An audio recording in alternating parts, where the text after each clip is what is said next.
Robo Scott and Robo Jeff doing podcasts before you know it. We can go steal their gold. Yeah.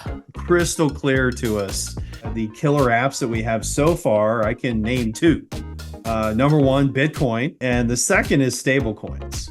Few people do a better job of articulating a vision for the future of crypto than Jeff Garzik, whether it be how crypto interacts with space travel or AI or simply DeFi and the current financial system. Jeff can explain exactly where we're going and what it's going to take for us to get there.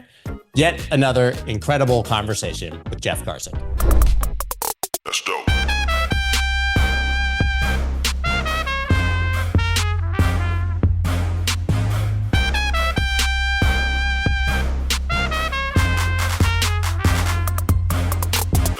That's sarcasm. I have no plan ever.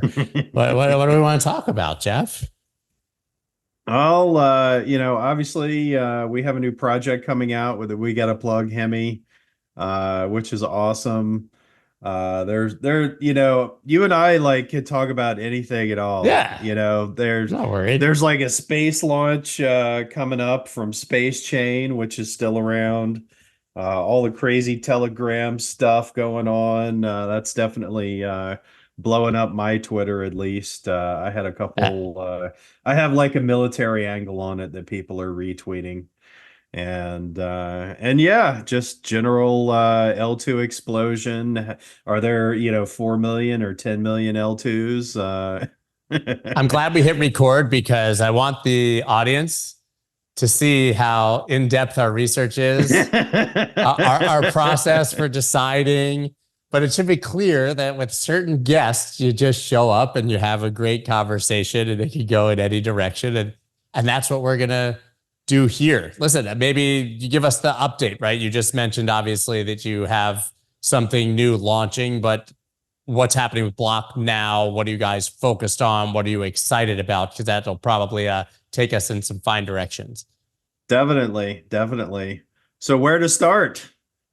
You choose your own adventure. Cool. Well, the thing that keeps me up at night in a good way is our new project, our new L2 Hemi.xyz. That's the tagline for that. And I'm not the best marketer in the world. I need to get my pitch honed to a razor's edge, I know, which is tough for a nerd. But we're kind of what's coming next, the next generation of L2s after the current generation of L2s, marrying the king and queen of crypto, Bitcoin and Ethereum. So what the world definitely needs is another L2. There's so few. We don't have enough. I'm hoping that you've done exactly what everyone else is doing, so we don't have any confusion. I'm going to imagine that you've chosen to do an L2 for a very specific reason, and there's something that differentiates it. So maybe we could talk about that. Definitely. It's as a Bitcoin developer, Bitcoin script, Bitcoin itself, absolutely bomb-proof, the most secure blockchain on the planet, the most, you go back to high school, who's the most likely to succeed? What blockchain is most likely to succeed? The answer number one is going to be Bitcoin. It's, the stability, the security, no matter whether there's, wars on the planet or cyber attacks or pick your black swan event, Bitcoin is going to keep chunking out blocks every 10 minutes on average. And I don't see that changing in the next decade and the next decades. No matter whether it gets an OpCat or an OpCTV or another upgrade or it doesn't, it's going to remain stable until I pass away off this earth and my children are holding and running Bitcoin. So that's crystal clear to us. But at the same time, Ethereum is what I call the grand central station of crypto. If you're moving assets to and fro, whether it's to another L2 or to and from Bitcoin, Ethereum made assets programmable. And that's why so many Bitcoin developers and other developers kind of jumped ship for several years into the Ethereum ecosystem. It's just so much easier to program. You can do so much more with it. Self-sovereign contract addresses, they exist on Bitcoin. They don't exist on, they exist on Ethereum. They don't Right. exist on Bitcoin. And, that provides a lot of autonomous execution that we decentralists like. But like the champagne waterfall that you see at weddings and at hotels, you can't fit all the champagne into the very tip top glass. It's going to spill over. And that's what we're seeing with both Ethereum and Bitcoin. You can't put all the coffees on Bitcoin. You can't put all the coffee payments on Ethereum. It's just not going to happen. And so that's where the L2 drive is coming from. But this is sort of a hybrid, right? Bitcoin and Ethereum, a Bitcoin L2, where I think we agree maybe there isn't enough development yet, or we haven't seen one break through, but that's fully compatible on the Ethereum side. So it gives you the best of both worlds, I would imagine. That's exactly right. It's we kind of think it's I'm a chess player. I don't claim to be a grandmaster or anything of that nature, but this is 5 to 10 chess moves ahead of the current L2 stack. In I'll dive deep a little bit into technology and then kind of resurface. What we have is an EVM, so it's entirely compatible with MetaMask, entirely compatible with the Optimism Ethereum ecosystem, all the bridges and tunnels thereof. But that was our starting point, not our end point. What you see with the other L2s, they take an EVM and they staple gun it to Bitcoin, or they just photocopied Optimism and launched their own chain. Their tech bench is their CTO and no one else. It's a two-person team. It's not very deep at all. What Hemi is we have myself, obviously a former Bitcoin core developer, CTO Max Sanchez, the inventor of the Veribloq blockchain from several years ago, and importantly, the POP or proof of proof protocol, which is a Bitcoin anchoring protocol. It's been field tested for several years, and we felt that marrying an Ethereum EVM with Bitcoin finality using this proof of proof protocol, it just absolutely made sense. Optimism has their fraud proof worst case is 7 days. If you see something going wrong on the Optimism chain or Optimism forks, you issue a challenge and it takes up to 7 days to resolve. We use Bitcoin and Bitcoin, what we call super finality. That gives us a 2 hour resolution time versus the 7 days of a Bitcoin chain. But that's we didn't stop there. My Bitcoin developer genes really demanded a fantastic builder experience. Bitcoin script, again, like Bitcoin itself, it's bomb proof, it's secure, but it's very, very limited. And we said, okay, everyone else is staple gunning, photocopying an EVM onto an L2. What makes the most sense? And to us, it's burying or embedding a Bitcoin node inside an Ethereum node. Okay, well, what does that mean? We added opcodes, kind of like adding CPU instructions for Bitcoin directly to our EVM. We call it an HVM, such that developers from Solidity, from smart contracts, can trigger Bitcoin transactions on the Bitcoin chain. You can send Bitcoin from the EVM. So it's far more than a bridge. You don't bridge assets and then do something. It's just right there in the EVM ready, waiting to go. If you want to parse incoming Bitcoin payments on the Bitcoin chain, again, we've got visibility in the Bitcoin chain inside the EVM, and that's what's brand new and very novel. So as a developer, I can create ordinals, inscriptions, runes type transactions, sending complicated taproot transactions, all of that can be programmed from the smart contract layer itself. And that's what's new and novel. So the Bitcoin developer experience on Hemi, I think, is 100x better than what it is on Bitcoin itself because of that expandability. And we still retain all the backward compatibility. So all your other smart contracts, 100% backward compatible, all your Solidity code, all your auditors' experience, the humans behind the smart contracts that double check everything, we've imported that as well into our ecosystem. So we'd like to think that just like Apple has their WebKit, that's for building amazing browsers and web experiences. Their Health Kit, if you have an Apple Watch, for building amazing health tracking experiences. We have a Hemi Bitcoin kit that makes it so much easier for Bitcoin developers to develop Bitcoin, yet through an EVM type product. So each chain has been deemed the killer of something. We had Bitcoin, then Ethereum for programmability. It was the Bitcoin killer. And then Solana was the Ethereum killer. And then layer twos are the Solana killers, whatever that circle may be. This seems like, assuming it works, it is a other 1,000 layer two killer. I mean, there's so many layer twos on Ethereum and there are so many being built on Bitcoin, but it doesn't sound like there are many that are this well thought out that are effectively that hybrid. And I guess the part two of that question is then why the layer two instead of like the Solana route of trying to go with a fully programmable layer one that would not require layer twos? Well, taking the last first, I think that Ethereum and Bitcoin have won. They're not going away, and I have no interest in competing against Bitcoin, which I think is suicide, and competing against Ethereum, which I think is suicide. Ultimately, it's I know I'm moving into 1970s hippy dippy land, but it's about bringing people together. It's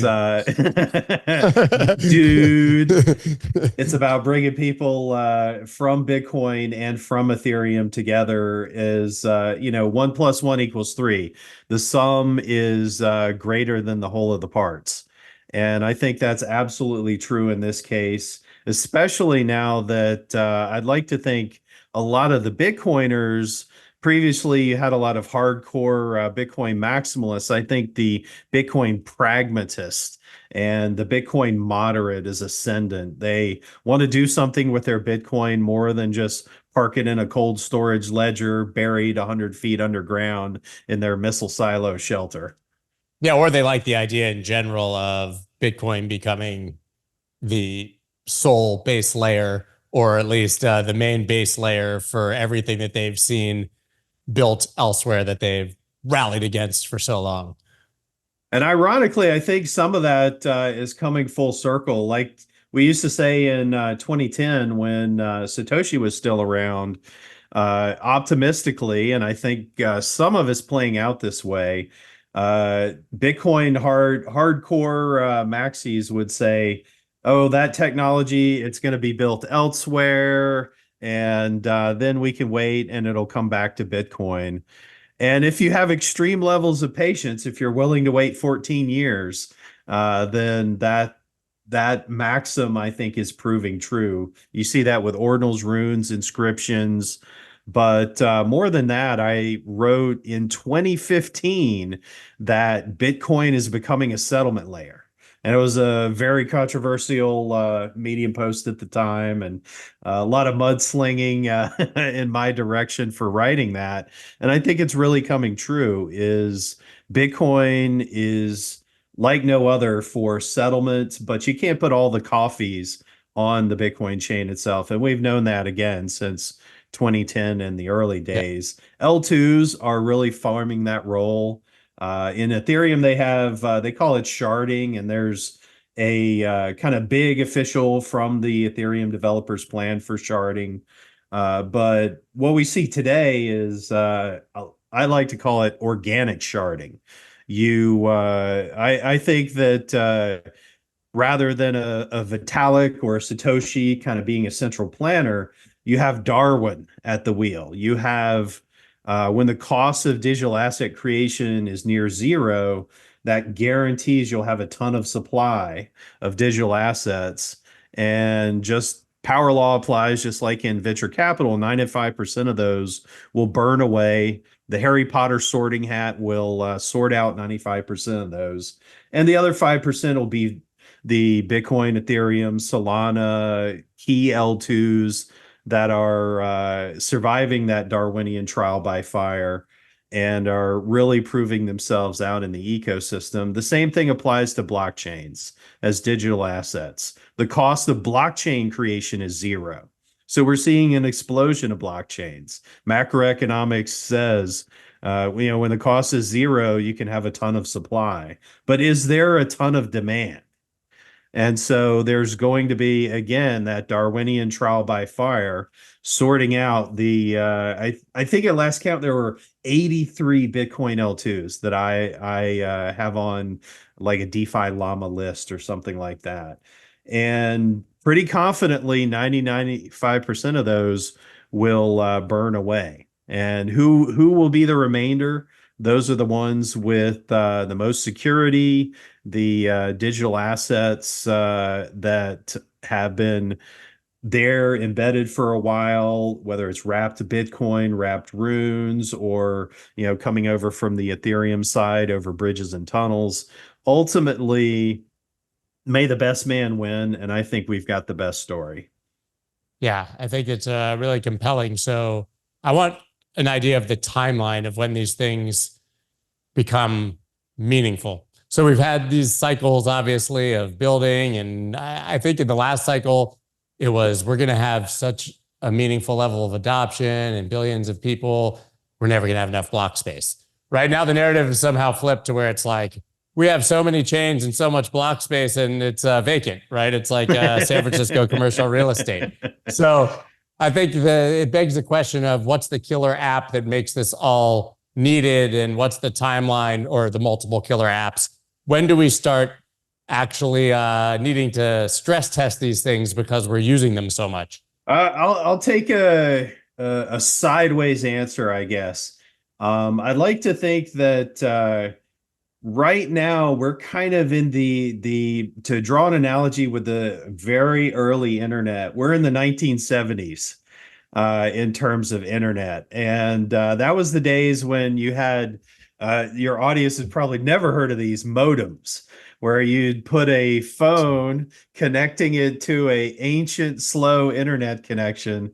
That's how I grew up in the late 80s, early 90s. I had a 52.2 when I graduated college, and people used to come over to use my fast internet. That's right. 52.2, because, we started at 14.4, doubled up to 28, whatever. And that was like, fire. You could download a picture in like 10 minutes. It really was. And it was stitched together, point-to-point connections. That was the internet.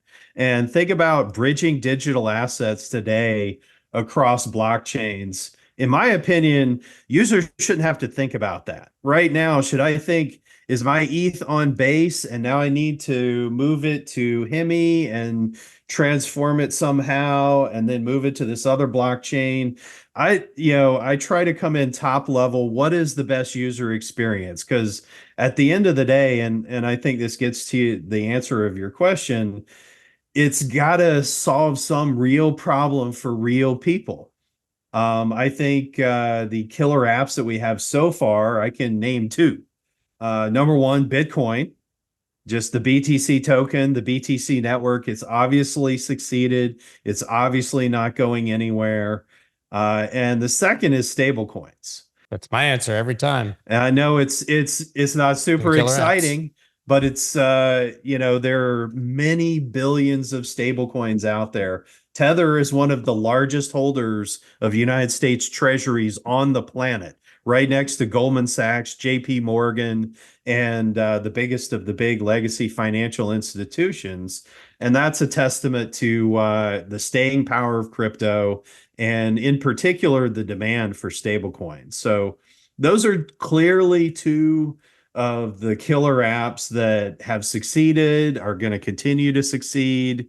and they're not super exciting, but you had to build that baby step of decentralized money, and then you had to build the next baby step of decentralized stable money.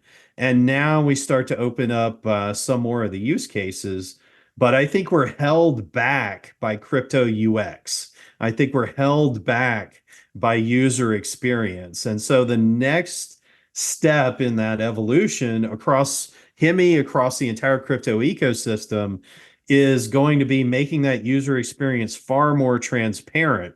Okay, I just have assets, and you'll have, AI smart routers and other autonomous gadgetry to put your assets in a safe yield generating bucket on one chain or another chain. But that's not really going to be surfaced as manual labor for the users to click to bridge and then click to deposit. It's all going to be wallet user experiences. And so these L2s, we're in the the 1970s internet version of the L2 ecosystem. And obviously today when we go to a web browser, we open a new tab, we type in cnn.com. We don't think about, where our packets are routed. We don't think, has someone dialed up the internet and made that final connection so I can download a GIF in 10 minutes. It just works. And we're not at that just works phase of L2s yet. And the wallet experience is going to be what takes us there. So I see the MetaMasks of the world, the Coinbase wallets of the world, wallets that haven't yet been invented. Those are going to be the next frontier that really open up crypto. I agree. But I think there will be other verticals, obviously, as well. And we've seen them sort of have their moments. Maybe it's metaverse or NFT or DeFi or AI, right? Gaming. So do any of those verticals appeal to you as something that could find us the third sort of killer app? Because I agree. Every time someone says, what's killer app? I say Bitcoin and stablecoin. So it's an obvious answer to me. But we're going to need a hell of a lot more. We are absolutely. I always try to take a long view. My clock always starts in 2010 when I first got involved in Bitcoin. And the long view is I just love innovation, and I love people trying, and I love people having the freedom to join a permissionless network and build whatever the heck they want to build. And that's, again, getting back to the macro picture, you're going to have a ton of supply of crazy ideas, amazing ideas, bad ideas, and it's got to all filter through that Harry Potter sorting hat. So what's interesting as it's currently filtering through the hat, I think obviously DEXs are here to stay. DEXs are just the kind of the lubrication for the crypto engine. You can use a layer 0 or wormhole type bridge to move from just about any chain to just about any other chain, or Thor chain, cross chain dexes. That's the oil and the lubrication, but that's really back end. I don't think that's a killer app. That's just something that we had to check the checkbox on. It's table stakes to get your chain, my chain, the crypto ecosystem going.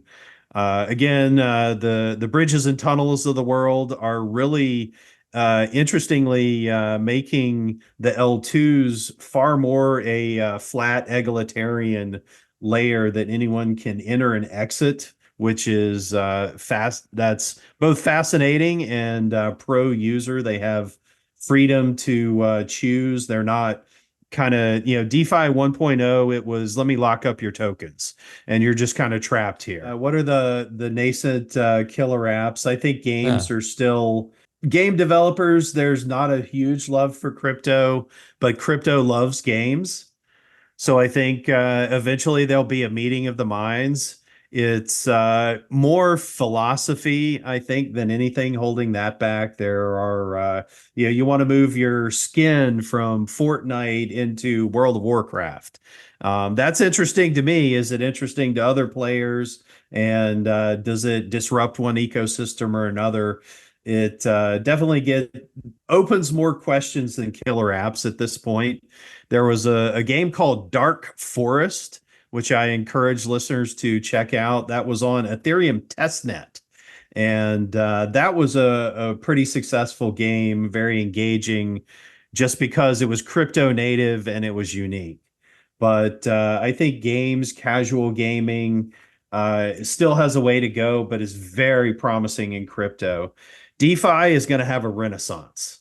DeFi is absolutely going to have a renaissance. You're starting to see much more advanced lending markets. We had kind of the version one in Aave and Compound, and now you have more professional lending with Ajna, AJNA, and some of the other lending markets, perps, futures, options, all of those bonds, all of those that are super simple to implement in smart contract, but not so super simple on the regulatory front. People are starting to figure out and deploy to DeFi. And that's really going to add a new level of trading, a new level of price stability in certain tokens, and I think bring institutionals and more traditional finance into crypto in a notable asset TVL side of the token.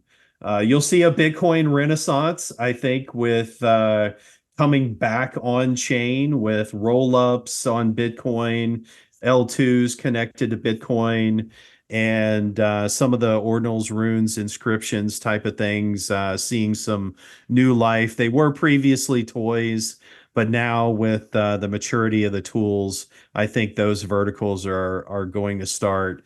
And ultimately, I think social is like, I don't know how to pronounce it. Nostr, Noster, dude. There you go. You're clearly you're gonna get your Bitcoin maxi credentials pulled. You may have been here since 2010, but Noster.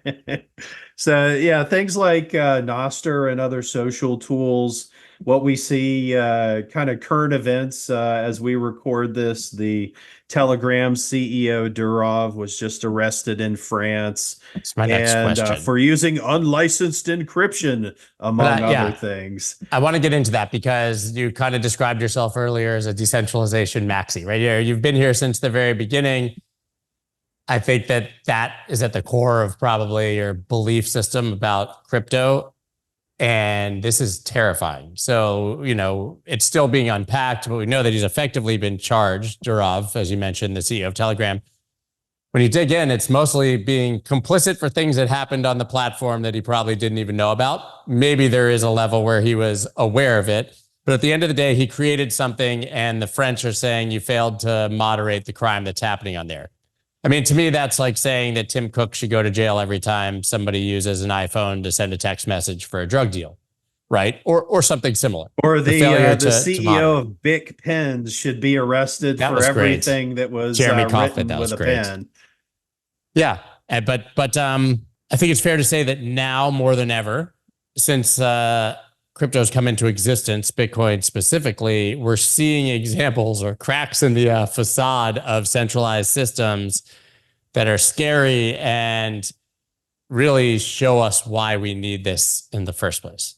Yeah, there was the early in crypto, we had a takeoff of Google's motto, which has now probably been deleted. I don't know. Don't be evil was Google.com's motto. And the crypto version is can't be evil. And it's all about programming systems where you don't have a golden key, you don't have a backdoor, you don't have a centralized repository that, as Facebook CEO Mark Zuckerberg just said, that the government can't knock on your door and say, censor all the COVID information or censor this political thing related to Joe Biden.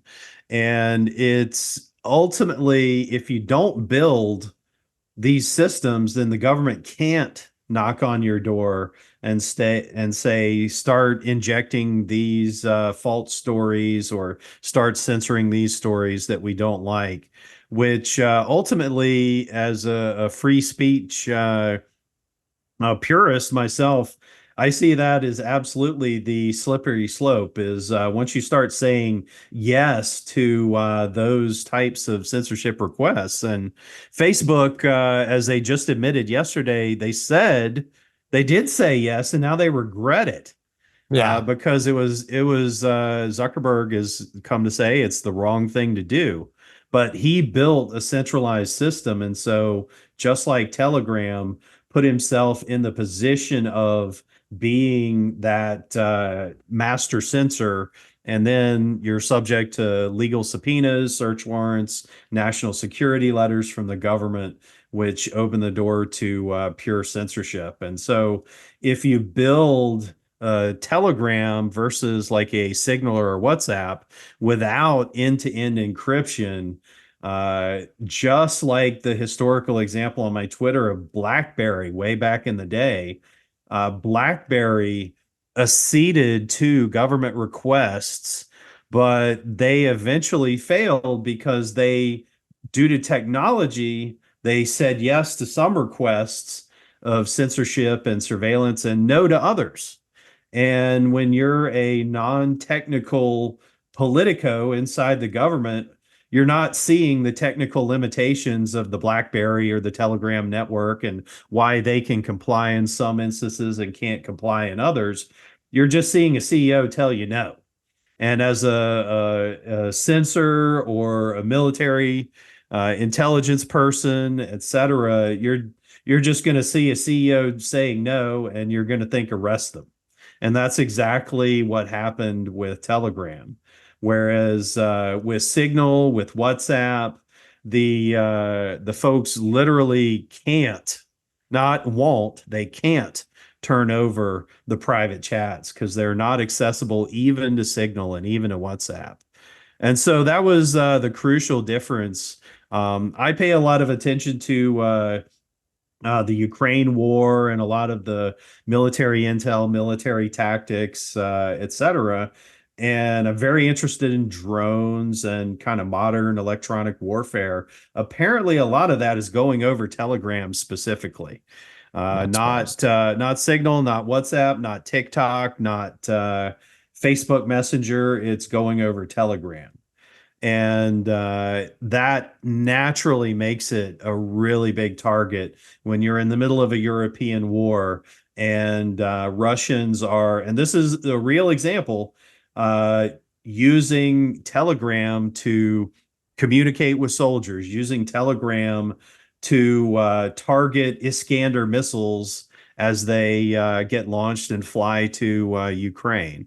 And this is widely known and widely published. So I think there might be more to this. There were some wild theories that he was hiding in France from the Russians the first day before the charges came out. But I guess nothing, I don't do tinfoil hats really, but nothing would surprise me at this point. But either way, if you were trying to cover it up, doing it in a way that is clearly suspect to anyone paying attention to free speech or censorship laws wouldn't be the way to do it. So, I mean, I've spoken with lawyers in the United States already about this, and they said it's pretty clear that actually nothing he did would be on anyone's radar in the US based on what they've seen so far. So this is uniquely French. He does have a French passport, but what he's done, at least unless we start seeing emails where he was complicit in these things directly, wouldn't have even caused people to blink an eye in the United States, which is saying a lot because we have Ross Ulbricht in jail here and Charlie Schrems and CZs of the world have gotten in trouble in the United States. Yeah, that's absolutely true. And it again, my gray beard is showing what France did is taking me back to the early 1990s. And there was a executive order in 1996 by Bill Clinton that, in my opinion, kicked open the entire internet era. And a little bit of history prior to 1996 in America, it was illegal to export strong encryption. If you put up a crypto program on a website based in the United States, and that crypto program was downloaded by a Canadian, someone in the UK, someone in China, pick your country, that was illegal if the encryption was stronger than 40-bit encryption. It was That's crazy. absolutely absurd. It was super weak encryption, and there was no way in the early 1990s that this policy was going to secure the internet. And what Bill Clinton did was he changed that. It's called export controls. So 1996, pre-Bill Clinton, if you downloaded that crypto package, you were literally exporting weapons grade munitions. That's how it Did we was see looked that at legally. prosecuted? Right. So Yeah. we know it was the law, but did we ever see anybody get in trouble for that? Not so That you're far, aware but of? you had some really dramatic stories. Phil Zimmerman, the inventor of PGP, exported encryption the only way that it was legally done. He printed out in a book his source code for his software. He took this book on a plane, flew to Europe, and then scanned it in. That's how he legally exported his crypto software under that export controls regime. And so that's what France has. And that's what I'm drawing an analogy with is France has these antiquated export control laws. And so, basically one of two things that Durov was arrested for was unregistered encryption, which is essentially that. And the US again got rid of that in 1996. And the other was failing to, holding him responsible for all the chats on his entire chat system, which, I mean, it would never happen in the United States. yeah, I mean, we have that Constitution thing. Pretty helpful sometimes. Yeah, the First Amendment's listed first for a reason. That's the big unlocker for all the other rights. If you don't have free speech and transparency, you can't have any of the other rights. I mean, if you're an Elon Musk or a similar character, you might think twice at this point about where you fly, where you land, and if it's worth it. No, that's absolutely right. And I'm sure he's got his lawyers double checking that they have the proper encryption licenses for France if he ever flies there. That's a very real risk now for every social media CEO. You can't imagine that anyone's too excited right now to be the face of a large tech company or to build something similar or to improve on one of these messaging or social services in any sort of centralized manner. I know. But again, all of this speaks to build decentralized, build censorship resistant. It's the inputs, the real life events, all of those reach an inevitable conclusion of build decentralized. So does that mean that in theory we'll see some Satoshi-like anonymous character or DAO or organization that builds the social networks and messaging of the future? I mean, we talked about Nostr and those things, but let's be real. None of these things have caught any sort of flame as of yet. But if there's literally no incentive to be the tech billionaire guy who builds it in the first place, we might actually see that. That's exactly right. To me, it's a story of both network effect and user experience. And crypto has, and decentralized software frequently has less than stellar user experience. You've got to like do this private key thing and then write it down and put it in the vault, and then I can chat with my buddy. Whereas I can download this other app and just start chatting with my buddy. And Right. we've got to solve those kind of problems. Otherwise, people are just going to always use the easiest app Right. to use, and those are going to be the ones that are easily censored. Most people at the end of the day care about free speech and privacy and censorship as much as it can until it becomes an inconvenience. That's exactly right. Like, listen, I was talking to you while I was doing this. I was like, I'm having some issues with Chrome. Well, I don't always use Chrome, but I know that there's some issues with Chrome and that maybe I should be using a Brave or DuckDuckGo or whatever the preferred one. And I largely do those for certain things. But even me, right? Yeah, the user experience just pushes people in a particular direction. And that's inevitable. And that's on us. That's on us as builders to build great products that users want to use. And that's true for crypto and non-crypto.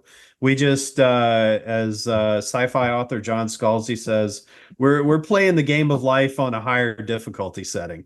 So, yeah, for people who are listening, you can't see, but Jeff is sitting in space right now. Unless that's just like New York 2055. But I have a feeling, it's a futuristic space city. Jeff and I always get into space, and I can't allow him to show up without asking some things. There's still some intersections here between crypto and what's happening with space, correct? There are. One of my older projects, but still around and still not only alive and kicking, but launching is SpaceChain. It's been around since 2017. And it's, as far as I'm aware, the only startup on the entire planet that has 6 satellite launches under its belt. You've got the bigs, Lockheed Martin, you've got SpaceX and Starlink doing their thing. But we're the only startup that's managed to get to Space 6, and we have an upcoming launch to the International Space Station, which will be our 7th launch. So we're going to have a node on the space station that will receive periodic satellite internet, and it'll be able to sign certain messages in a multi-sig and do some other blockchain level demonstrations from the International Space Station, which is just so exciting. I've got to imagine the way you described that maybe now, since our last conversation, there's more of an AI element too than we would have potentially anticipated before, but maybe not. So can we do space, AI, and crypto? There is, yeah. Let's throw a couple more buzzwords in there. No, just kidding. Yeah, AI actually helps in a number of ways, from satellite targeting. AI helps on the launch side, helps Elon get the rockets up to the International Space Station. There's AI embedded in the node to do fraud proofing to a certain extent. This crypto transaction kind of smells bad. This one smells good. That kind of evaluation on the fraud side. And then in terms of what we call remote sensing, that's where satellites are looking down on Earth. There's a lot of AI involved in, you have an image from a satellite high up, and then there's a lot of AI processing that's going on. I'll give you some specific examples. One is Walmart and other retailers. They look at their parking lots from space and they decide, okay, this parking lot has very little utilization. We can expand the store, or it's always crowded, so we need to expand the parking lot. To mining and geology, they always take a first look. Gold miners, silver miners, copper miners always take a first look from space and then narrow it down from there. And it's not just, okay, this rock is red, so it probably has copper in it. It's really some fascinating conditions, such as this African village has dug a number of holes in this area. Therefore, the villagers know we can go steal their gold. That's right. The villagers know there's gold, so let's check that out as well. I think I saw the movie Blood Diamond. I know how that ends. That's sad. We haven't really seen sort of the manifestation of the AI crypto intersection, but I would imagine you think there's quite a bit there potentially. I mean, we see Nvidia stock go up, and then anything that says AI in it for crypto goes up like 3x and then, drops a week later. But beyond the speculative price action, I don't think we've seen anything break through yet. Yeah, I agree with that. There's a ton of noise, but there is signal too. And I stratify it in this way, from low to high on the stack. At the lowest level, I think crypto can intersect with GPU resources. So if you're trying to build a decentralized chat GPT, you got to have the horsepower. And to get the horsepower, you're naturally going to need resource allocation. And to me, that's a marketplace, long story short. And so you have marketplaces for GPU resources. The next layer up from that is training and inference. Inference is like queries, like going to ChatGPT, and training is using all those GPUs to build the models. And inference, you need the horsepower from that lower layer of GPU resources.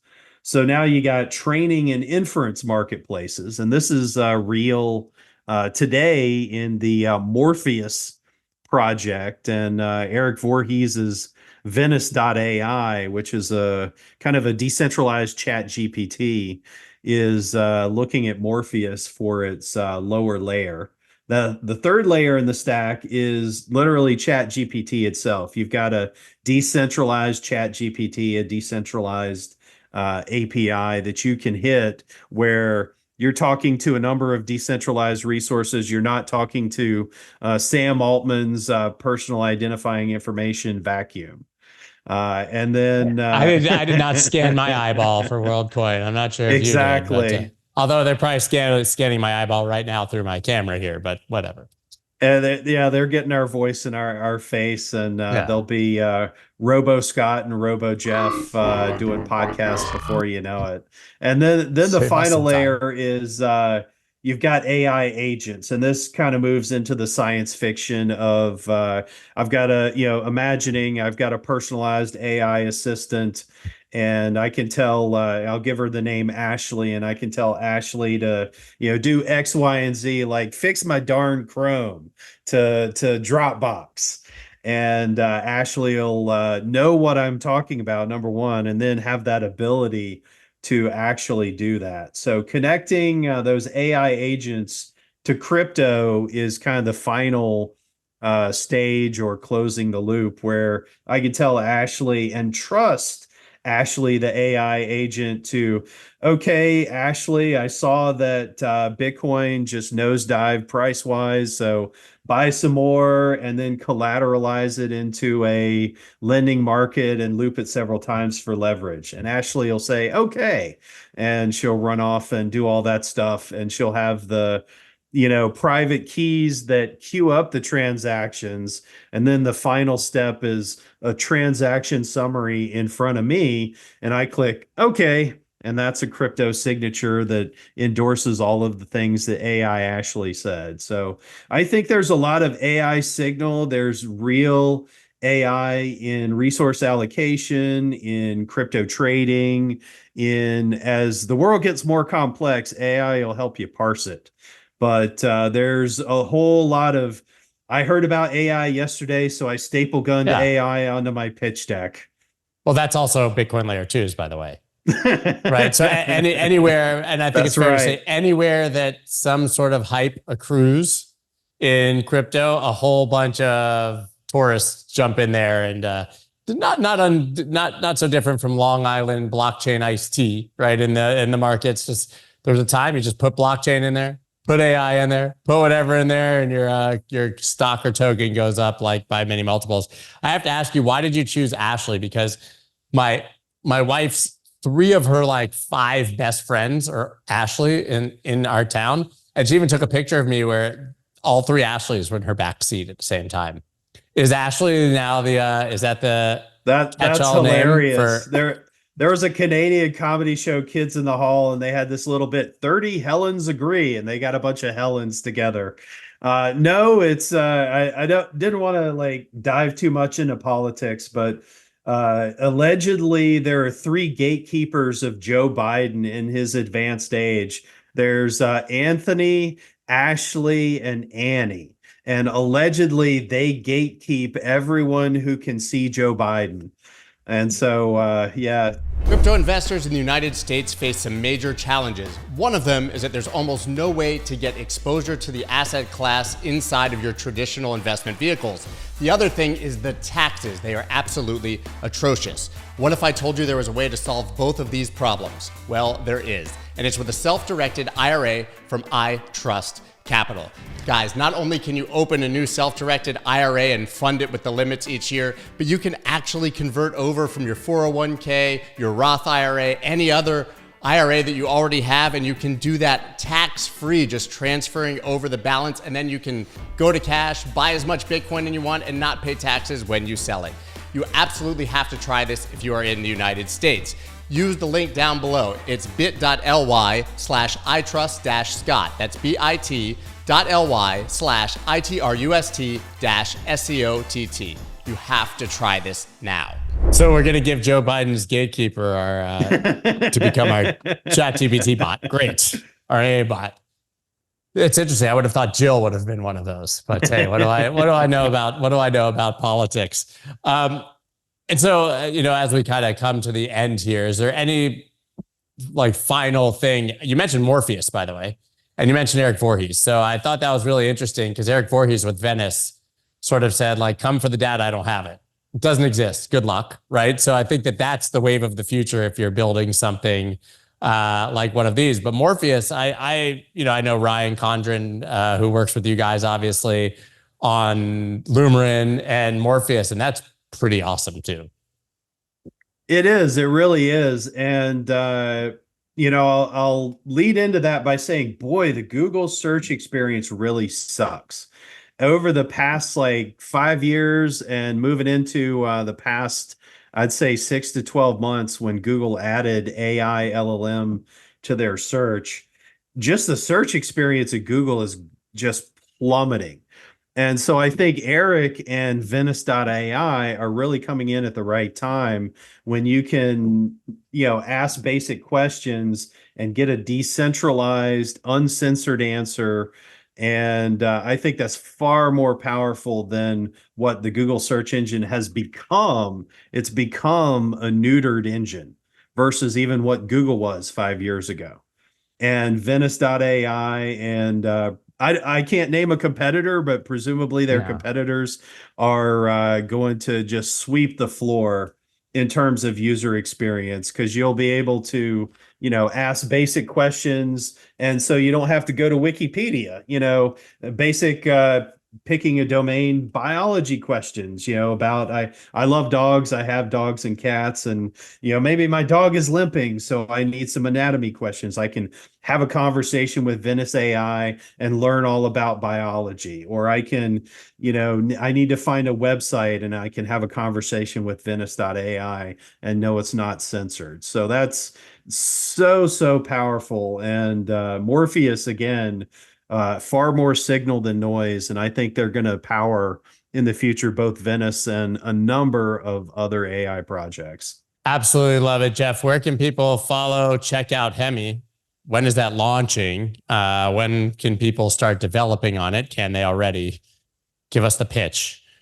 Go to hemi.xyz. We've got our incentivized testnet live now, so you can build on Hemi right now. Docs at docs.hemi.xyz. Follow us on Twitter, Hemi_XYZ. We're launching mainnet in 1 to 2 months.